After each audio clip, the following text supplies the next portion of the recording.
This conference will now be recorded. अद्य बुधवासरः अथवा सौम्यवासरः भाद्रपद पौर्णिमा दिनांक 2 सप्टेंबर 2020 चरक सूत्रस्थान अध्याय 26 अत्रैव तरः शंखं चक्रं जलपान् दत्तमृतघटं चारुदौर्भिश्चतुर्भिः सूक्ष्मस्वच्छातिहृद्यां शुकपरिविलसन् मौलिमं भोजनेत्रं कालाम्भोदोज्ज्वलाङ्गं कटितटविलसच्चारुपीताम्बराढ्यं वन्दे धन्वन्तरिं तं निखिलगदवनः प्रौढदावाग्निलीलम् ब्रह्मणो हि समारब्धाम् आत्रेयाद्येषु पूजिताम् अस्मदाचार्यपर्यन्तां वन्दे गुरुपरम्पराम् आयुर्वेदरतं वन्दे माधवाख्यं महागुरुम् आयुर्वेदामृतं सर्वं शिष्येभ्यो यः प्रदत्तवान् द्रष्टाज्ञानी दृष्टकर्मा कृतकर्मा तथैव च अध्यापकोऽभिषक्श्रेष्ठो महान् संशोधकस्तथा गुणैरेतैः समुदितैः यत्कार्यं प्रतनोति सः समृद्ध्यर्थं हि कार्यस्य वयं प्रयतामहे सरस्वत्यै नमो यस्याः प्रसादात् पुण्यकर्मभिः बुद्धिदर्पणसङ्क्रान्तं जगदध्यक्षमीक्षते आत्रेयं प्रथमं वन्दे आयुर्वेदजगद्गुरुम् आयुर्वेदामृतं सर्वं गृहीत्वा हि सुरेश्वरा अग्निवेशादिकेभ्यो यत् प्रयच्छत्नि सप्तमः प्रथमं तन्त्रकर्तारम् अग्निवेशं नमाम्यहम्।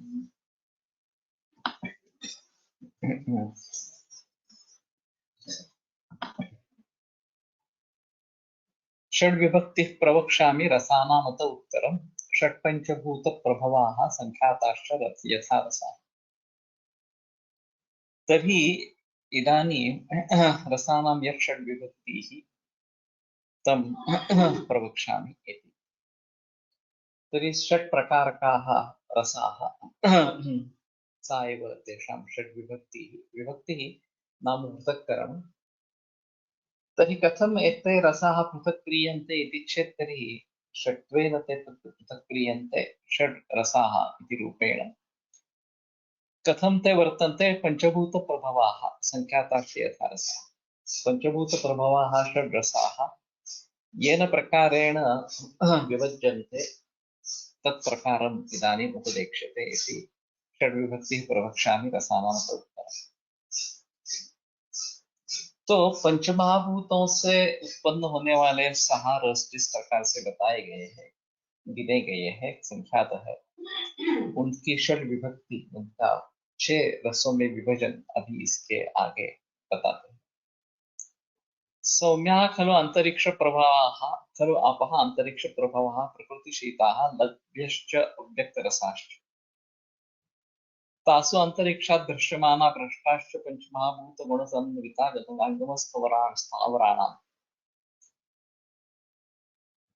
तभी आप जो है जलभाभूत जो है वो सौम्य है, जो अंतरिक्ष प्रभाव इस प्रकार से है। तो मुख्य स्रोत जल का पर्जन्य यही है और वहां से गिरने वाला पानी ये सौम्य प्रकृतिशीत लघु अव्यक्त रस। आप शब्द संस्कृत में सभी जगह बहुवचन में इस्तेमाल में आता है, प्रयोग में आता है। तो प्रकृतिशीत लघु और अव्यक्त रस इस प्रकार का जल महाभूत है। तासु अंतरिक्षात् दृश्यमाना भ्रष्टाश्च, तास्तु अंतरिक्षात् दृश्यमाना, जब वो पानी अंतरिक्ष से नीचे आता रहता है, भ्रष्टाश्च और नीचे आकर गिरता भी है। तो बीच में अंतरिक्ष में जब वो होता है और जब भूमि पर गिरता है, पंचमहाभूत गुण समन्विता, तो पंचमहाभूत गुणों से युक्त इस प्रकार का हो जाता है। जंगम स्थावराणाम, और जंगम और स्थावर भूतानां मूर्ति ही अभिप्रीणयन्।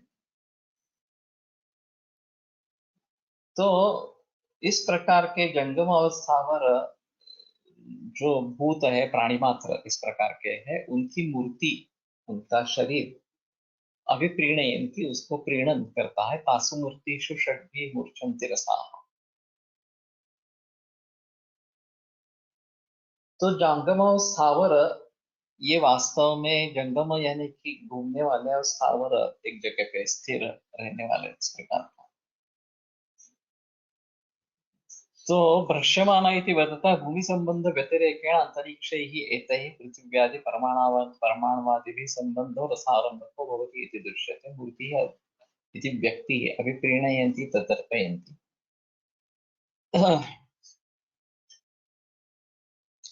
क्षितिस्थं भूमि स्थावर जंगमोत्पत्तौ रसकारणं भवत्येव। ये जंगम स्थावराणाम, इसका निर्देश क्यों किया गया है, थोड़ा सा सोचने की बात है।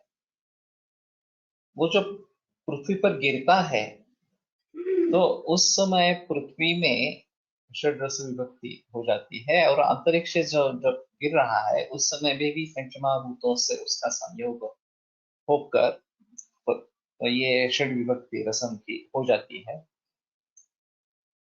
लेकिन शायद ये भी चीज रहेगी कि जंगम और स्थावर, ये जो जीव है, उनमें भी इस प्रकार की अभिव्यक्ति होती रहती है, रसों की अभिव्यक्ति होती रहती है।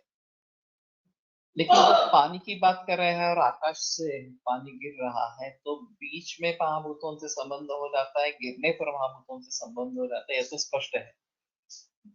जंगम स्थावराणाम ये जो बताया, ये थोड़ा सा मुश्किल लग रहा है।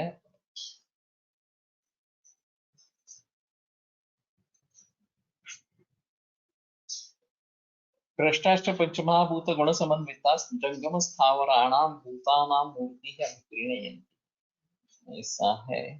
तो जंगम और स्थावर इस प्रकार के जो भूत है, तो यहाँ फिर भूत का मतलब महाभूत इस प्रकार का लेवे तो भी चलेगा, लेकिन फिर भी जंगम स्थावराणाम ये क्यों बताया, ये एक अजीब चीज है।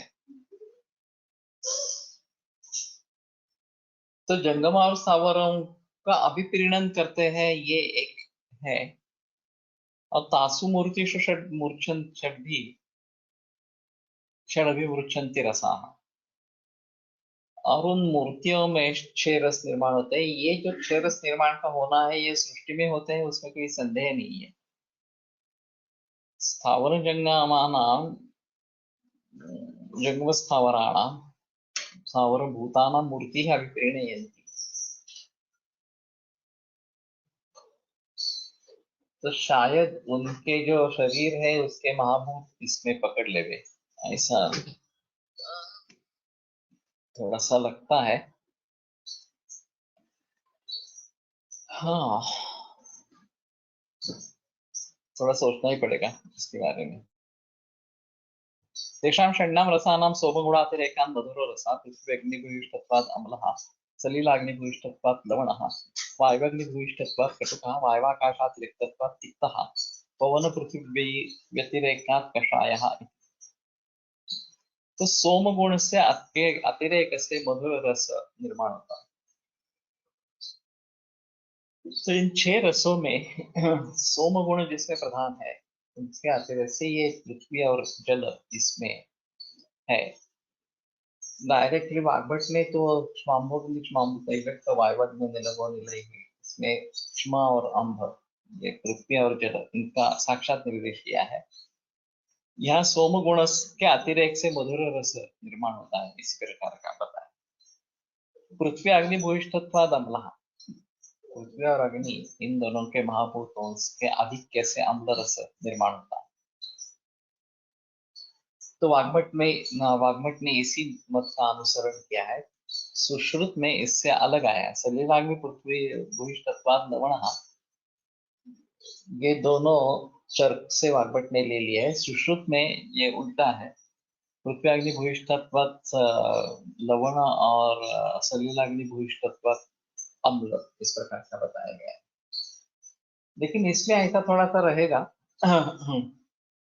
इस महाभूत का किसमें किस रस में आधिक्य है, उसके अनुसार उसका जो कार्य होने वाला है वो अलग चीज हो सकती है। जब मैं थर्ड ईयर में था तो ये योनि व्यापक सिखा रहे थे, और असुषा योनि व्यापक बताई गई है, और पित्तजा है जिसमें कि स्राव बढ़ता है, और अरजस का योनि व्यापक है उसमें भी पित्त का संबंध इस प्रकार का है, लेकिन स्राव कम होता है वहां। तो मैंने पूछा टीचर से कि एक ही पित्त एक जगह स्राव बढ़ाता है और एक जगह स्राव कम कर देता है, तो ये कैसे इस प्रकार से। तो उन्होंने बात टाल दी कि ये पीजी लेवल का क्वेश्चन है, अब बीएमएस में मत पूछो इस प्रकार। तो मैंने ही उनको सुझाव दिया कि अम्ल लवण रस जो है वो जल महाभूत उसमें होने के कारण स्राव बढ़ा सकते हैं, लेकिन कटु रस जो है उसमें जल महाभूत न होने के वजह से उससे अगर पित्त बढ़ता है तो वो स्राव बढ़ाएगा नहीं, स्राव कम करेगा इस प्रकार से। तो फिर भी उन्होंने वैसे ही कहा कि नहीं नहीं ठीक है, तुम ये सब पीजी वाली बातें कह रहे हो अभी यूजी में इसके बारे में कुछ बहस नहीं करना है, और उन्होंने विषय टाल दिया इस प्रकार। लेकिन ये सही बात है, अम्ल पित्त के मरीजों में अगर हम देखेंगे तो अम्ल लवण रसात्मक अगर सेवन ज्यादा है तो उरोदाह अम्लास्यता ये लक्षण ज्यादा दिखाई इस प्रकार से पड़ते हैं। और सर्दी होती है द्रव गुण प्रधान होने के कारण, और सर्दी के उपरांत उपशम हो जाता है। देखिए अगर कटु रस भूयिष्ठ इस प्रकार का आहार है तो जलन तो होगी, उसमें संदेह नहीं, अम्लता नहीं रहेगी, अम्लास्यता नहीं रहेगी, और फिर सर्दी भी नहीं होगी इस प्रकार से। दाह होगा, जलन होगी, लेकिन सर्दी नहीं होगी। तो एक संप्राप्त लक्षण है संबंध, ये के सदाशिव शर्मा की एमडी की थीसिस है, एमडी नहीं था उस समय, शायद एचपीए की होगी, और पूरी संस्कृत में लिखी है। और फणसलकर जी का कहना था कि ये बहुत बढ़िया लिखा गया है प्रबंध जो है वो। संयोग से वो फणसलकर जी के यहाँ आए थे और मेरी मुलाकात हुई, लेकिन मैं सेकंड ईयर में था करीबन, तो उन्होंने ज्यादा दिलचस्पी नहीं दिखाई मुझसे बोलने में। लेकिन इस सूत्र का धागा पकड़कर यशस्वी जोशी ने मेरे अंडर पीएचडी किया, तो उसमें हमने संप्राप्त हेतु और संलक्षण इनमें रिलेशनशिप एस्टेब्लिश करने की कोशिश, और बीच में संप्राप्त किया। तो तथाविध दोष दुष्य समूर्छनावस्था विशेषो ज्वरादि रूपो व्याधि तत्कार्याश्चारुच्चारय, ये मानवलीला मधुगोष्ठिका में आया। तो दोष दुष्य समूर्छनावस्था विशेष जनित व्याधि इस प्रकार का है, और अरुचि वगैरह जो है उसके कार्य बताए गए हैं। अम्ल पित्तावशन में तिक्ता से तासे तथा का विचार करना, ये मेरे ख्याल में रिएक्शनरी है। अच्छा सवाल है ये, क्योंकि तिक्त रस तो पित्त का शामक है, और इस प्रकार का विपरीत रस कैसे निर्माण होता है, तो ये मेरे ख्याल में रिएक्शनरी है कि जो पित्त बढ़ा है उसको कम करने के लिए शरीर तिक्त रस पैदा करता है। वैसे भूनिम्बादी काढ़ा या भूनिम्बादी का चूर्ण हम इस्तेमाल करते हैं तो ये तिक्त रसात्मक ही है, तिक्त रस प्रधान ही है। और मैंने एक अजीब बात सुनी थी एक मीरज के वैद्य से, कि वो अम्ल पित्त में महासुदर्शन चूर्ण का इस्तेमाल करते हैं, और उनका कहना था ये बहुत ही बढ़िया रिजल्ट आते हैं महासुदर्शन चूर्ण से।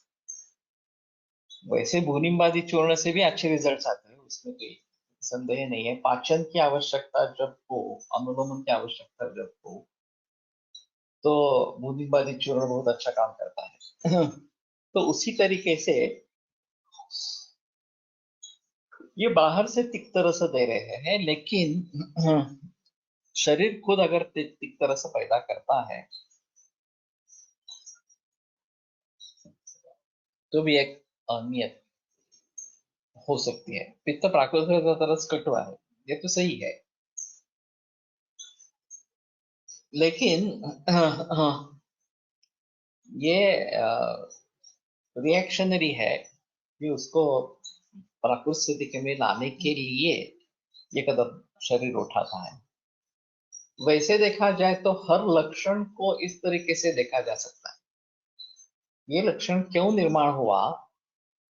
तो शरीर की ये एक प्रवृत्ति है अपने आप को ठीक करने की, और उसका हमें आदर करना चाहिए। ऐसा कि जब अजीर्ण हो तो खाना न खाने की इच्छा होती है, खाने के लिए बिल्कुल नहीं चाहिए, ऐसी इच्छा होती है। तो क्योंकि शरीर उसको पचाना चाहता है तो इसलिए खाना न खाए, इस प्रकार की इच्छा होती है। अगर उष्णता से कुछ विकार हो रहे हैं तो उष्ण चीजों के बारे में द्वेष और शीत गुणों के बारे में इच्छा इस प्रकार की होती रहती है। तो कुर्वते ही रुचिन दोषा विपरीत समानयोः वृद्धा क्षीणाश्च भूयिष्ठं लक्षयन्ते तदास्तु न। इस प्रकार की अगर स्थिति हो तो उसको भली भांति समझे, और जिससे दोष बढ़ रहे हैं, विकार बढ़ रहा है, उनको टाले, और उसके विपरीत जो इच्छा हो रही है उसका सेवन करे। कटु सेवनाने पित्त प्रकोप आणि आम्ल लवण रसाने पित्त प्रकोप याचा हेतू इकडे चिकित्सा काय करावी? कटु सेवन से जो है उसमें मुख्य जो है वो स्नेह है, घी है मुख्यतः इस प्रकार से। तो ये थोड़ा प्रवाही है घी, और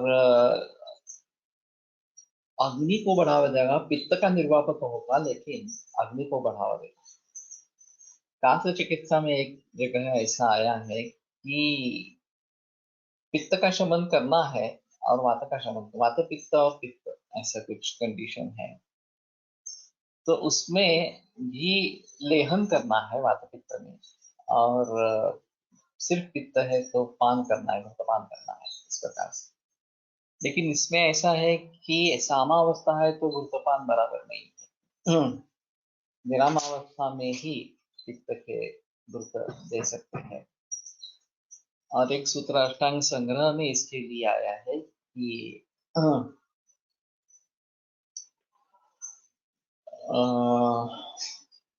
सर्वं हि अनुवर्जित देहम हत्वा संज्ञांच मारव न सर्पित केवलम पित्ते पेयम सामे विशेषता। विशेषता साम पित्त में केवल घृत नहीं लेना है, सिद्ध घृत ही लेना है, ये एक चीज है। सर्वम ही अनुवर्जित देहम हत्वा संज्ञांच मारे, और सभी शरीर में फैल जाता है और संज्ञा नाश करके मृत्यु लाता है। और फणसलकर जी से मैंने एक इसका उदाहरण सुना था नगर में, गंगाधर शास्त्री पुणे महाविद्यालय में। गुणी शास्त्री कहीं बाहर गए थे और एक इमरजेंसी में मरीज एडमिट हुआ, और बहुत दर्द हो रहा था और दाह भी था पेट में। तो कोई हाउसमैन था, उसने उसको घी पिलाया और उसको लगा कि वो सो गया, वो वास्तव में कोमा में चला गया था। गुणी शास्त्री वापस आए तो उन्होंने पूछा कोई नया मरीज वगैरह आया था? कहते हाँ एक आया था, उसको घी पिलाया है। तो देखिए, बोले कि देखते हैं, चलो। देखा तो वो मृत हो चुका था। तो ये टिपिकली हत्वा संज्ञांच मारे, इस प्रकार का उदाहरण है।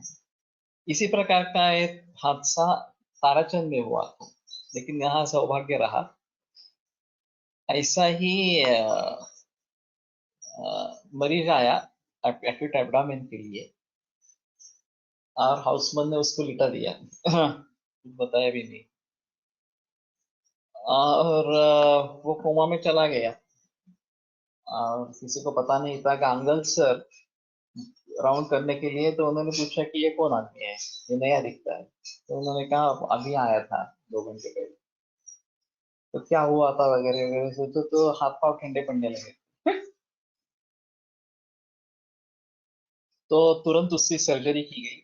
हाँ, अल्सर था, बर्स्ट हुआ था और वो मरने वाला था, नागल ने बचा लिया।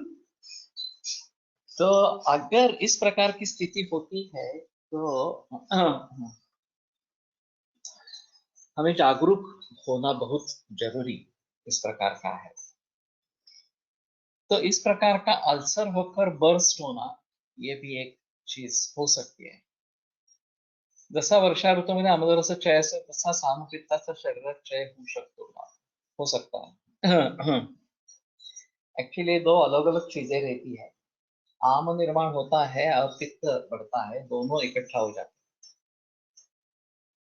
जनरली जो सिचुएशन रहेगी, पहले वाला भी सवाल देखो, अम्ल और लवण रस से अगर पित्त की वृद्धि हुई है तो उसमें द्रव शोषक ऐसा कुछ जो जल महाभूत है उसका कुछ करना चाहिए। अम्ल में हम क्षार का उपयोग कर सकते हैं। अम्लो ही याति माधुर्यम क्षारो ही याति माधुर्यम शीघ्रम अम्लोक संविदा, इस प्रकार। और वो अगर बराबर बैठ गया तो तुरंत रिलीफ उसमें हो जाता है।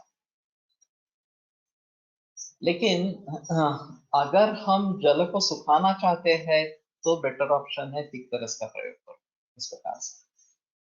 तिक्तरस में आकाश और वायु महाभूत है, उसमें पृथ्वी जल ये दोनों नहीं है और अग्नि भी नहीं है। तो उस स्थिति में उसका शोषण, जल का शोषण भली भांति तिक्तरस से होता है। तो इसलिए वहां पे तिक्तरस करना ज्यादा उपयुक्त है। तो साम पित्त के बारे में एक ऐसा हो सकता है कि आम की निर्मिति अलग हो और पित्त का क्षय अलग हो और दोनों इकट्ठा हो गए, दोनों साथ में आ गए, इस प्रकार से। पित्त वाढलेला असताना घृतलेहन, वात वाढलेला असताना पान, हा असा आहे। ठीक है, तो मुझे वो याद नहीं रहा था। सर्व में आपला तो वात को शमन करने के लिए घृत है और पित्त के लिए लेहन है, इस प्रकार से। तो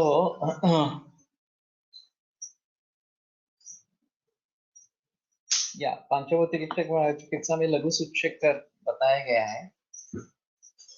इसमें शुंठी है उसके साथ में और शुंठी क्षारधर्मी है। तो अम्ल पित्त के लिए शुंठी एक अच्छी चीज रहती है।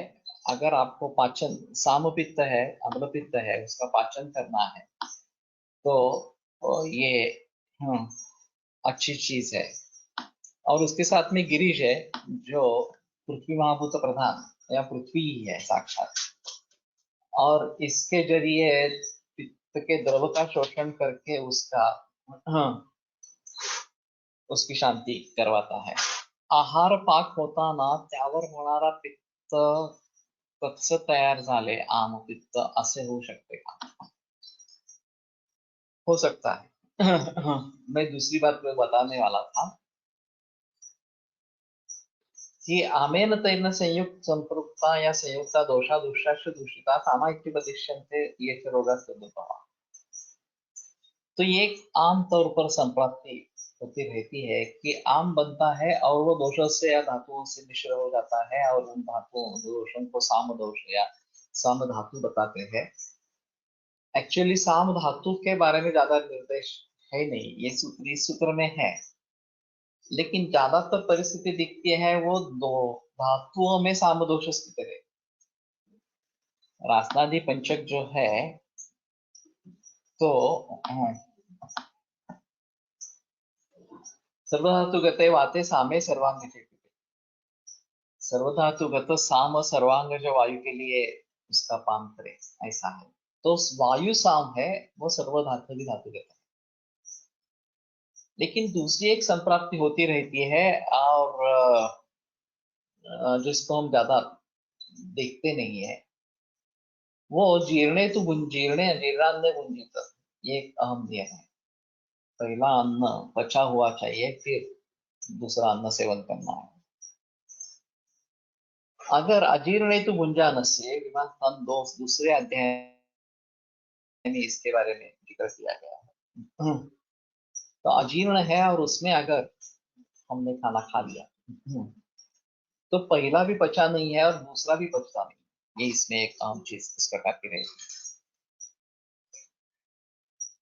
एक अजीब बात संग्रह में बताई गई है कि अगर स्थालिस्थ तोय तंडुल इस प्रकार से है कि हमने चावल और पानी ये डाल के उबालने के लिए चावल बनाने के लिए रख दिया और अचानक कोई मेहमान आ गए, तो ये पर्याप्त नहीं होगा, इसलिए प्रेशर कुकर निकाला, फिर से और थोड़ा चावल डाला और थोड़ा पानी डाला और रख दिया, तो क्या होता है, चावल पकता ही नहीं है वो फेंक देना पड़ता है, उसमें कुछ नहीं होता। तो ये मैं उदाहरण के रूप में बताता था कि ऐसा है, मैंने खुद देखा नहीं था। तो एक छात्रा ने उठकर बताया कि हाँ मैंने ऐसा किया और ऐसा ही हुआ वो कुछ वचन हुआ ही नहीं उसका, इस प्रकार से वो पूरा फेंकना ही पड़ा। तो ये एक अहम चीज है कि पहला आहार अभी तक अगर पचा नहीं है और उसी में दूसरा आहार पड़ गया, तो जाठराग्नि के स्तर पर कुछ प्रयास होगा उसको पचाने के लिए, लेकिन वो अगर हो नहीं पाया तो ये अपक्व आहार रस ऐसा ही आगे चला जाएगा, अपक्व पित्त भी निर्माण होगा और उसमें भी आहार के अंश दिखाई देंगे। ये अभी स्टूल एग्जामिनेशन में दिखाई देता है कि डाइजेस्टेड पार्टिकल्स फूड मटेरियल ऐसा है। तो इसका मतलब ये हुआ कि वो वैसा ही रह गया और सार किट्ट विभाजन होते समय सार बनना चाहिए था पक्व, वो नहीं बना, और मल भी पक्व नहीं बना। इस प्रकार मल तो बाहर निकल गया, लेकिन जो इस प्रकार का रस धातु उससे बनेगा वो भी आधा पका इस प्रकार का बनेगा, और उससे आगे धातु जो है वो भी सभी इसी प्रकार का बनेगा। और अगर हम मानते हैं कि अवस्था पाक में दोषों की निर्मिति होती है, तो ये भी दोष भी उसी प्रकार से बनेंगे, और ये ज्यादा तकलीफ वाले। आम का स्वतंत्र निर्माण और आम का दोषों से चिपक जाना ये थोड़ा आसान है कि अगर हम लंघन करेंगे आम का पचन हो जाएगा, आम दोषों से छूट जाएगा, दोष निराम हो जाएंगे, उनका आगे पचन करेंगे वो भी साम्यावस्था में आ जाएंगे। लेकिन अगर अपक्व ही दोषों का निर्माण हुआ है, अपक्व ही धातुओं का निर्माण हुआ है, तो ये मुश्किल बात है। और अभी ये बहुत कॉमन है। पहले जो हमारे यहाँ था सायं प्रातः मनुष्याणाम अशनम श्रुति ज्योतिषम नान्तरा भोजनम कुर्यात्, यही रिवाज था, 2 ही दफा खाना खाना। अभी ब्रिटिश जब आए तो उन्होंने ये 3 दफा खाना खाना ये सिखाया। हेवी ब्रेकफास्ट, उनका लंच वैसे लाइट रहता है और जो डिनर है वो और भी लाइट रहता है, लेकिन हमने जो अंधानुकरण किया वो अधूरा अंधानुकरण किया। हेवी ब्रेकफास्ट, हेवी मील, हेवी लंच और हेवी डिनर, और वो भी देर से। तो ये काफी मुश्किल इस प्रकार की बात है और इनका कहना है अजीर्ण सायं आशे तु प्रातराशो ही दुष्य। अगर सायंकाल का अन्न अजीर्ण है तो प्रातराश निश्चित रूप से बिगड़ता। अगर सुबह का भोजन पचा नहीं है और शाम में भोजन ले लिया तो उसमें प्रॉब्लम नहीं होती ज्यादा, क्योंकि दिवा प्रबुद्धते अर्केण हृदय पुंडरीको नसीयदं पुरुषंति देवातेना सुधातवाह वगैरह। लेकिन पहले दिन का आहार पचा नहीं है और दूसरे दिन का ले लिया केवल इसके लिए कि हाँ समय हो गया, मुझे भूख लगी है ऐसा लगता है इसलिए ले लिया, इस प्रकार से। तो इसके बारे में थोड़ा सा सोचना चाहिए। और कैंसर जैसे रोगों की संप्राप्ति इसी ढंग से शुरू होती है, ये भी एक अहम चीज है। विकृत धातुओं का निर्माण, ये जो है, एक विकृत धातु क्यों निर्माण हुआ, वृद्धि और क्षय ये अलग चीज है। ज्यादा खाएंगे वृद्धि होगी, कम खाएंगे क्षय होगा, ये हम समझ सकते हैं। लेकिन मिथ्या योग अगर होता है तो ये मिथ्या योग इस प्रकार से निर्माण करने में सक्षम हो। पदार्थांची लक्षणं आली उपपदार्थांची नहीं। और एनाटॉमिकल चेंजेस और फिजियोलॉजिकल चेंजेस ये भी एक अहम चीज है। जब भी कुछ हेतु सेवन होता है, पहला अटैक उनका दोषों पर। जब भी आम बनता है तो भी वो पहले दोषों से चिपक जाता है। धातुओं में जाना ये काफी देरी के बाद इस प्रकार की होने वाली संभावना है। तो हमें इसको ट्रीट करना है तो एक अहम चीज इसमें रहती है कि शाम का खाना जल्दी खाओ, कम खाओ, उसका पचन हुआ है नहीं हुआ है सुबह देखो। अष्टांग संग्रह में जो आया है, जीर्णा जीर्णम निरूपय, साम्य मूर्ति उत्तिष्ठित जीर्णा जीर्णम निरूपय, अन्न पचन हुआ है या नहीं हुआ है ये देखकर जग जाना है। अगर पचन नहीं हुआ है तो सोना है, ऐसा उनका कहना है। तो इसका ये भी मतलब नहीं कि रात को देरी से खाना खाओ और फिर सुबह पचा नहीं है इस करके सोते जाओ, ऐसा भी नहीं है।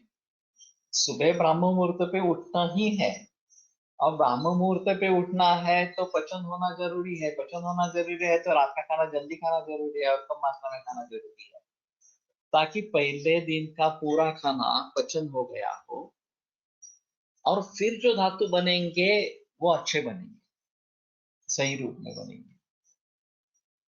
तो ये एक अहम चीज रहती है। जब भी मुझे लंघन करने की आवश्यकता दिखाई देती है तो मैं पहले मरीजों को कहता हूँ कि ब्रेकफास्ट स्किप करो, शाम का खाना जल्दी खाओ, पचन कैसा है देखो, उधर गुरुत्व कैसा है देखो, और फिर ब्रेकफास्ट मत करो, ब्रंच करो। 11 साढ़े 11 बजे खाना खाओ और शाम को 6 साढ़े 6 बजे का खाना खाओ। इससे काफी रोगों में बहुत अच्छा फायदा मिल जाता है, क्योंकि ये जो इस प्रकार का आम धातु निर्माण ये जो है ये प्रक्रिया बंद हो जाती है। उससे जो आम बन रहा है दोषों से चिपक रहा है और फिर सामदोष इस प्रकार से निर्माण होते रहते हैं, वो भी कम हो जाता है। शंख भस्म आणि गिरीश सुद्धा देतात।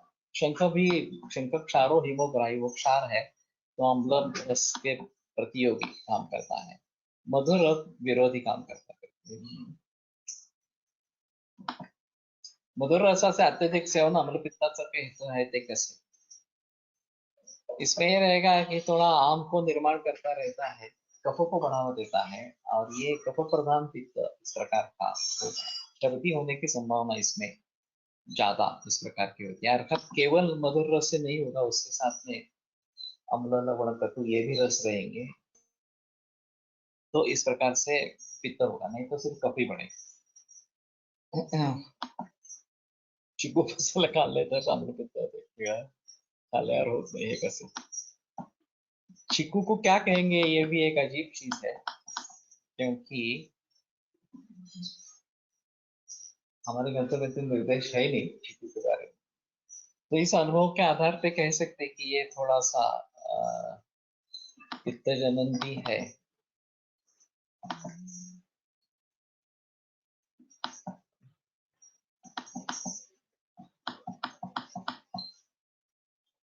हाँ, इसका कंट्रोल चला गया।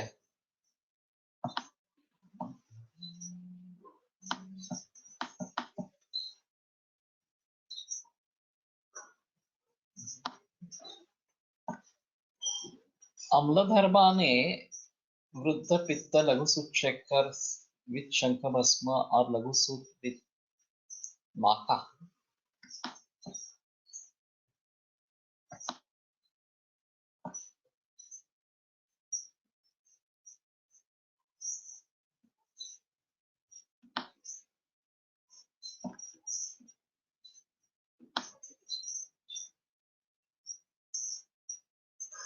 सूत और लघुसूत विथ माका अपेक्षित द्रवत्व, एंड इन क्षार धर्मा ने वृद्ध पित्त गिरिज विथ यष्टि वर्क वेरी वेल।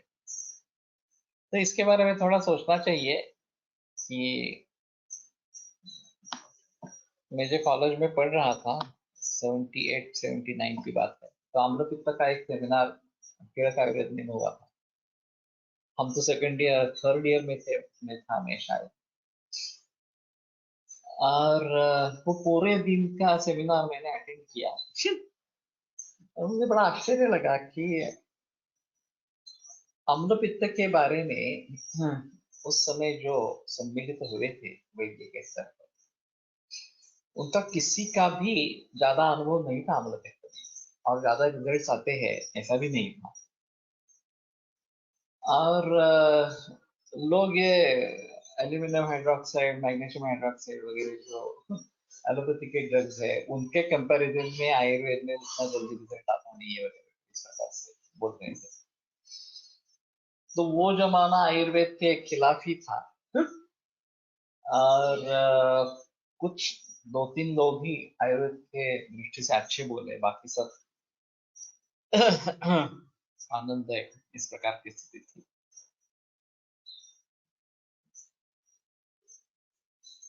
खरं क्षारधर्माने पित्त वाढले असेल तर प्रवाल आणि गिरी सांगितले आहे। ओके, क्षारधर्म से अगर पित्त बढ़ा है तो अम्ल रस ये सबसे बेहतर इस प्रकार का है। तो क्षार और अम्ल ये जो है वो परस्पर विरोधी इस प्रकार के है। मुझे एक बार अष्टांग आयुर्वेद रुग्णालय में ड्यूटी सौंपी गई थी। एक्चुअली मैं संहिता डिपार्टमेंट से था, तो इस प्रकार से कोई संबंध नहीं था, लेकिन मई महीने में एक्स्ट्रा ड्यूटी जैसे लगाया और मुझे बताया कि तुम जाकर मरीज देखो, तो मैं जाने लगा। तो पहले ही दिन एक केस आई, अर्शोभगंदर था और उसको क्षार लगाया था किसी ने और बहुत जलन हो रही थी। उसका तो कुछ हुआ नहीं, भगंदर का भी कुछ हुआ नहीं, आशा का भी कुछ हुआ नहीं, लेकिन वो इतना पीड़ित था क्षार से, तो बहुत जलन हो रही थी। हाँ, तो पहले ही दिन वो केस आ गई। तो मैंने कहा कि ठीक है, आमल की खवात बना और धावन करो उससे। हाँ, और उसी दिन आमल की खवात करके धावन किया। हाँ, और तुरंत उसकी वेदना शांत हो गई। तो ये क्षार अगर गलती से ज्यादा लग गया, दूसरी जगह लग गया वगैरह वगैरह इस प्रकार से हो गया, ज्यादा देर रखा, तो इस प्रकार के लक्षण हो सकते हैं। और उसमें हमें देखना है कि अम्ल रस का प्रयोग करना है उसके बारे में। अभी यही सिलसिला रेडिएशन के बाद हो सकता है। तो रेडिएशन क्षारधर्मी है या नहीं है, इस प्रकार का थोड़ा सोचना पड़ेगा। लेकिन फिर भी मुझे लगता है कि कदाचित धान्याम्ल धारा से फायदा होगा, कांची धारा से उसमें फायदा होगा। तो उसके बारे में थोड़ा सोचना पड़ेगा। धातूच्या मलाची क्षय वृद्धी याचा विचार कसा करावा चिकित्सकाने, जसा रक्ताचा मलपित्त। इसका कंट्रोल क्यों चला गया है क्या मालूम। वातज ग्रहणी मध्ये सर्वरस खाण्याची इच्छा निर्माण कैसे होते। तो मेरे ख्याल में ग्रहणी वैसे भी रक्तक्षयात आमलेला से प्रीति ही कैसे असू शकते, उसके बारे में काफी बहस बहुत सारे लोगों ने की है। आम्लरस की खासियत है उष्णवीर्य हिमस्पर्श। उष्णवीर्य है लेकिन शीतवीर्य इस प्रकार, उष्णवीर्य और शीत स्पर्श इस प्रकार का है। तो रक्त का क्षय है तो पित्त का भी क्षय है, और पित्त बढ़ाना भी चाहिए, लेकिन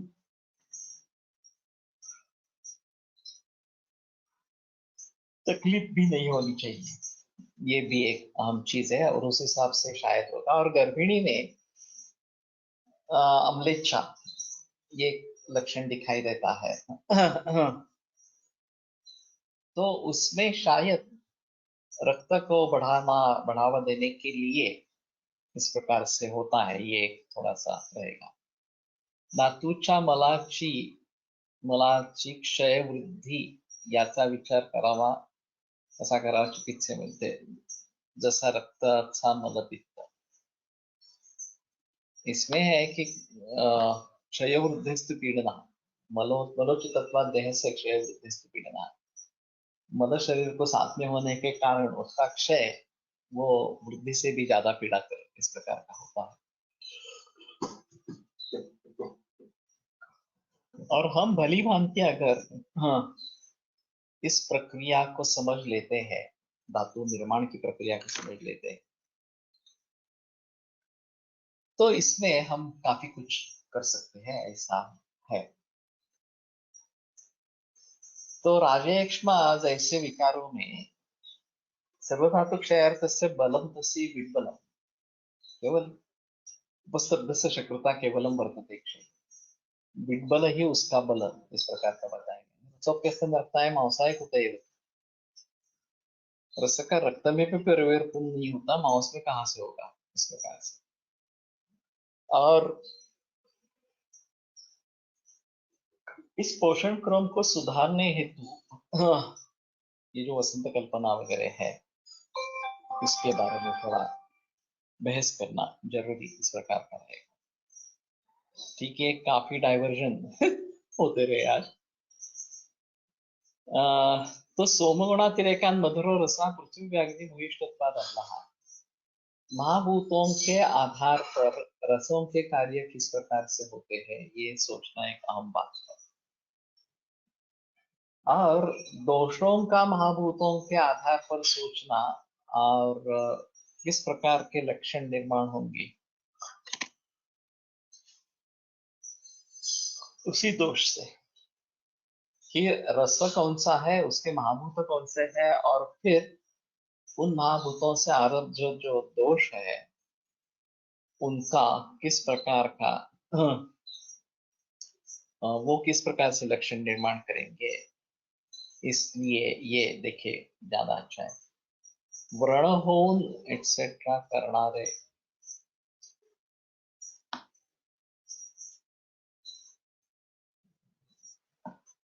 रक्तेम्ल शिशिर प्रीति आगंतु व्रण होन एटसेट्रा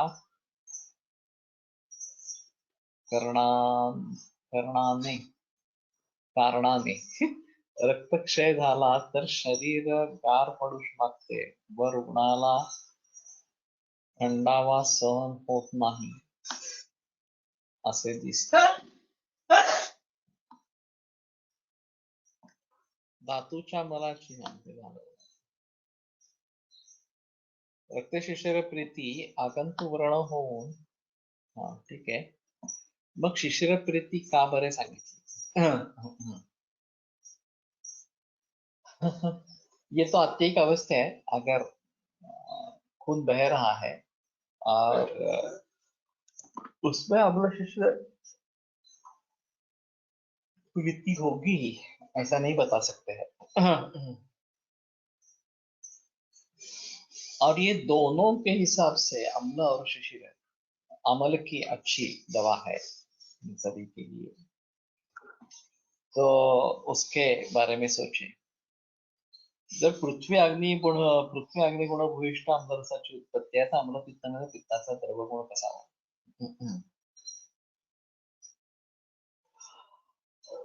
हाँ, ये सिर्फ अम्ल गुण से होता है ऐसा नहीं है। अगर उसके साथ पानी भी ज्यादा पीते हैं तो द्रव की वृद्धि पानी से होगी और पित्त की वृद्धि अम्ल गुण से होगी, ये भी पॉसिबल है। और द्रव प्रधान इस प्रकार का अगर हम आहार ले रहे हैं तो भी ये बात हो सकती है। तो और अम्ल कितना खट्टा है, क्या है, ये भी थोड़ा देखना पड़ेगा। कुछ लोग ऐसे होते हैं जो बहुत खट्टा खा सकते हैं, तकलीफ भी नहीं होती, खास करके जिनका कंसेप्शन शरद ऋतु में हुआ है और क्षारधर्मी प्रकृति है, उन्हें तक्र चाहिए भी और वो पचा भी सकते हैं। लेकिन वर्षा ऋतु में अम्ला अवस्था पानी का है, तो उस अवस्था में तक्र सूट नहीं होता, तक्र से तकलीफ होती है। तो क्षारधर्मी और अम्लधर्मी प्रकृति एक दातार विचारधारा है। और वैसे विमान स्थान में प्रकृति के बारे में जब बताया है तो कालगर्भाशय प्रकृति एक शब्द आया है, मातुर आहार विहार प्रकृति ये एक शब्द आया है इस प्रकार से। तो काल और गर्भाशय, उस गर्भाशय की प्रकृति क्या है, ये भी उसका नेचर क्या है ये भी देखना है, और किस काल में कंसेप्शन हुआ है ये भी देखना है। इन दोनों को अच्छी तरीके से समझे तो उस व्यक्ति के निर्माण में वो कैसा करता है ये समझ पाएंगे।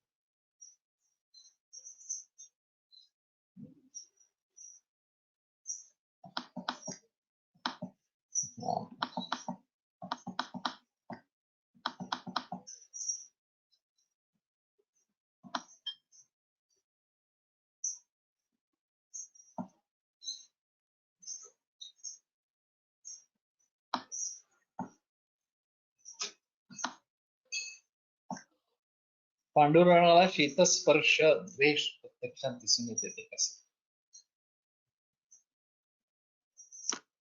एक ऐसी चीज हो सकती है,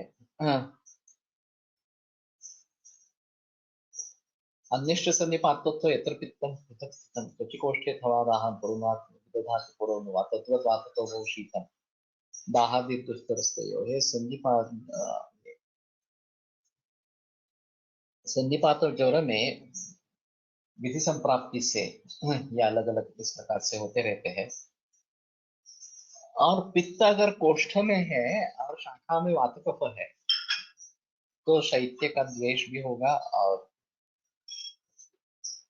शैत्य सहन भी नहीं होगा, इस प्रकार की स्थिति हो सकती है। जो आशयापकर्ष गति के बारे में बताते हैं तो उसमें ये चीज अहम इस प्रकार की रहती है। Since Amlarasa has Agni Mahabhuta, the body tries to protect itself by producing more secretions. Can this be explanation of द्रवत्व वृद्धि अम्लपित्त? लेकिन ज्यादातर मेरा ख्याल है कि पानी भी बहुत ज्यादा पीते हैं। लोगों में इसके बारे में कोई जानकारी ही नहीं है कि पानी कम पीना है, और उल्टा प्रचार है कि पानी बहुत पियो। तो लोग पानी ज्यादा पीते रहते हैं और फिर इस अवस्था में वो और अम्ल रस इस प्रकार सेवन हो गया तो द्रवगुण से पित्त की वृद्धि होगी और वो तकलीफ देने वाली हो सकती है। तो इन सभी के बारे में केवल पित्त को लेकर या अम्ल रस को लेकर बात मत करो।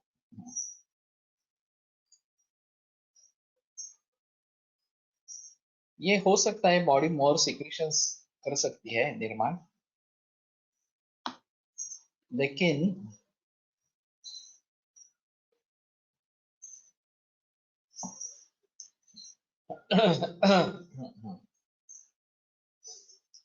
अग्नि के बारे में पाचक अग्नि त्यक्त द्रवत्वम पाकादि कर्मणानंद शब्द है, उसमें द्रवत्व का त्याग हो जाता है और फिर पचन में वो सहायता करता है पाचक पित्त जो है। और ये एलोपैथिक के बिल्कुल उल्टा है। वहां तो हम सीखते आए हैं कि सिक्रेशंस होती रहती है वो सभी स्राव अंदर में मिक्स हो जाते हैं और उसके जरिए पचन होता है। और हम बताते हैं कि नहीं, वास्तव में सिक्रेशंस नहीं होती है, सिक्रेशन छोड़ी जाती है।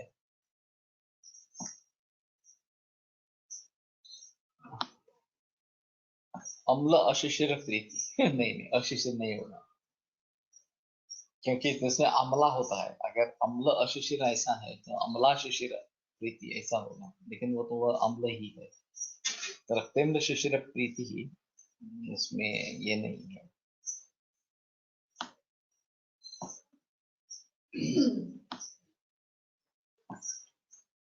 अम्ल शीत प्रार्थना इति शोणित क्षय सति वातवृद्धौ तस्तत्यनीक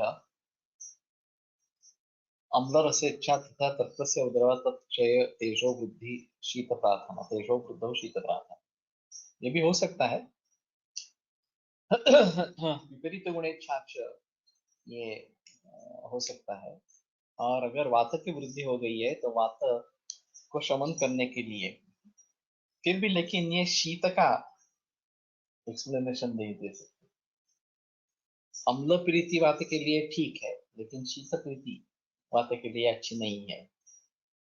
तो जैसे मैंने बताया कि आशय का कर्षवृत्ति के बारे में इस प्रकार से सोच सकते हैं। शोधन इज रिक्वायर्ड फॉर अरुचि इन कोविड-19। पूरा डिफरेंट ही क्वेश्चन है। वैसे अगर पंचकर्म योग्य अवस्था है तो देना है शोधन, उसमें कोई संबंध नहीं है, प्रॉब्लम नहीं है। लेकिन लोग अभी बहुत डरे हुए हैं और वमन दे देंगे और उससे फायदा हुआ तो कोई प्रॉब्लम नहीं है। लेकिन अगर थोड़ी भी तकलीफ हुई तो लोग फिर न केवल हमें कोसेंगे, आयुर्वेद शास्त्र को भी बदनाम करेंगे, ऐसा है। तो ये बहुत सूझबूझ कर अगर शोधन देना है तो देना है, नहीं तो शमन चिकित्सा करते रहे, यही बेहतर इस प्रकार का है। लेकिन ये अरुचि काफी लोगों में दिख रही है, ये भी सब बात सही है। ये रुचि नहीं लग रही किसी भी खाने पीने में, ऐसा लोग बताते हैं। तो वैसे अरोचक एक विकार भी है, और राजयक्ष्मा के बारे में, इसके बारे में बहस की गई है, एक स्वतंत्र रूप से भी बताया गया है। रक्त आग्नेय आहे, रक्तक्षया उष्णेच्छा झाली पाहिजे। नात्युष्ण शीतम लघुदीपनीयम प्रत्येपनीते हितमंदमान, ऐसा है। तो ज्यादा गर्म भी नहीं और ज्यादा ठंडा भी नहीं, ये थोड़ा समशीतोष्ण इस प्रकार का है। रक्त जो है थोड़ा गर्म ही है, लेकिन पूरा इस प्रकार से उष्ण ही है ऐसा नहीं है। तो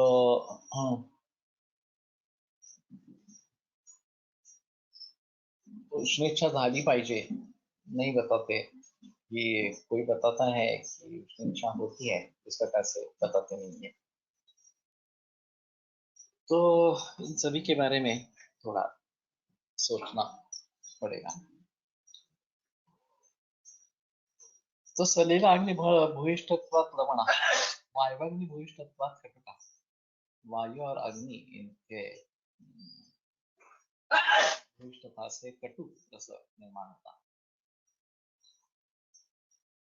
तो वायु इसमें है तो वो वायु को बढ़ावा देने वाला कटु रस है, पित्त को भी बढ़ावा देता है और वात को भी बढ़ावा देता है। वायवाकाशातिरिक्त तिक्तः, तो वायु और आकाश इसमें ज्यादा होने के कारण उसको तिक्त इस प्रकार कहते हैं। पवन पृथ्वी व्यतिरेक, पृथ्वी व्यतिरेक कषाय, वायु और पृथ्वी इनके संयोग से ये कषाय रस इस प्रकार का बनते हैं। एवं ऐसा रसानां शत्रु उपपन्नम न्यूनातिरेक विशेषान् महाभूतानां इव स्थावर जंगमानां नाना वर्णाकृति विशेषाः। तो इनका षट्व है रसों का। न्यूनातिरेक विशेषान् महाभूतानां, तो कुछ महाभूत कम होने से, कुछ महाभूत ज्यादा होने से, इस प्रकार से भूतानाम एवं स्थावर जंगमानाम नाना वर्णाकृति विशेषा। तो जैसे स्थावर जंगम के नाना वर्ण आकृति विशेष इस प्रकार के होते हैं, तो उसी प्रकार इन महाभूतों के भी विशेष होते हैं।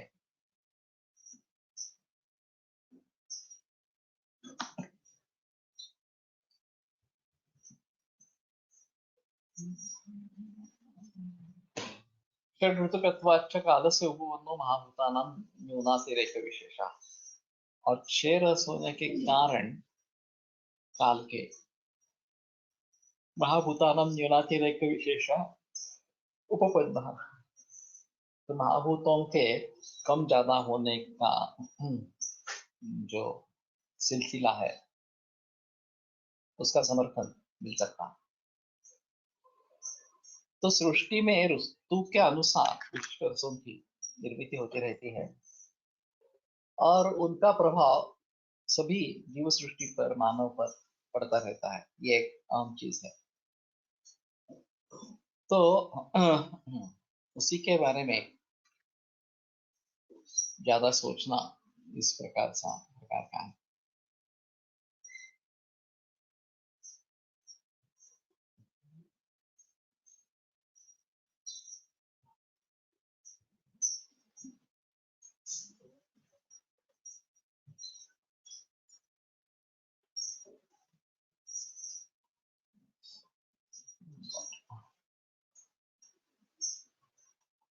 तत्र अग्निमारुतात्मकाः रसाः प्रायेण ऊर्ध्वभागः।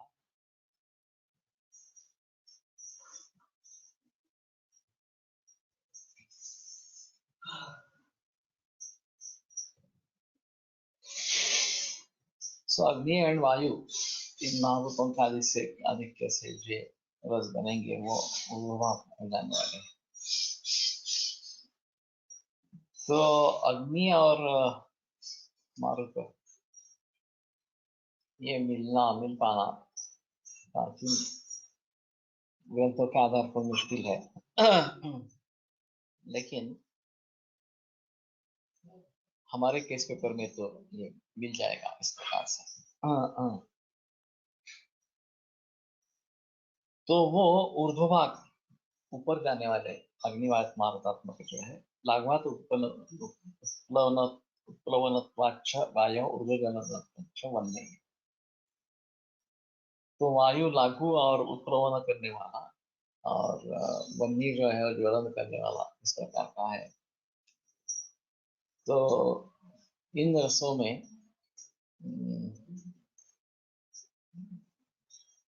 ऊर्ध्वबीज इस प्रकार से बताए गए हैं।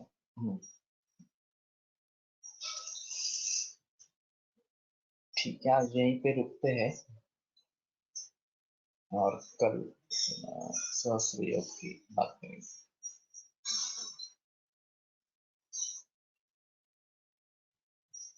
नहीं, अम्लपित्त और रक्तपित्त की संप्राप्ति काफी अलग है। इन रक्तपित्त संप्राप्ति बिकॉज ऑफ पित्त इंक्रीजिंग टेक इन रक्त धातु secretion from धातु also come।